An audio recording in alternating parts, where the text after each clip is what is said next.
Da una parte a preoccupare il Bacchiglione, dall'altra l'osservato speciale è il Tesina. Con le nostre telecamere siamo andati a Montegalda e a Torri di Quartesolo. L'emergenza maltempo non risparmia quest'area della provincia.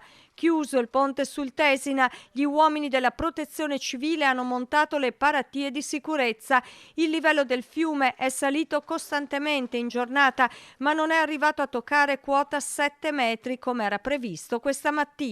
7 metri è una soglia di sicurezza, cioè di sicurezza, di allarme estremo, che è meglio che non sia superata. Comunque il fiume dopo i 7 metri potrebbe cominciare a minacciare le spallette del ponte.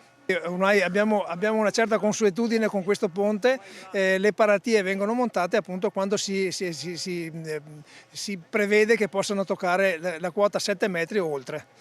Domani le scuole a Torri di Quartesolo riapriranno, mentre rimarranno chiuse a Montegalda e a Montegaldella, dove il Bacchiglione e la rete idraulica secondaria stanno mettendo in forte difficoltà il territorio comunale. La situazione è critica ma stabile, continuano a permanere problemi sulla rete secondaria, quindi abbiamo i canali che abitualmente portano via l'acqua dalle campagne e dalle strade comunali che in questo momento non riescono a defluire nel Bacchiglione perché l'accumulo di acqua e le continue precipitazioni sono troppo abbondanti. Per quanto riguarda il Bacchiglione, quindi la rete primaria, c'è stata la tracimazione sulla strada provinciale che unisce Montegalda a Montegaldella, ma questa è abbastanza usuale in quanto quella è un'area di golena. Al raggiungimento dei 6 metri abitualmente il Bacchiglione tracima su quest'area, ci ha in qualche modo obbligato a chiudere la strada provinciale.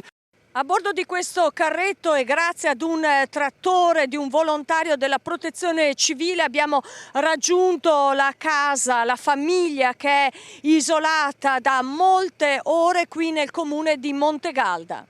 Dentro in casa ci sono delle infiltrazioni, ma non più di tanto. Abbiamo una pompa sommersa che butta fuori continuamente e sperando che cominci a calare. Perché sennò... Siete isolati da parecchie ore?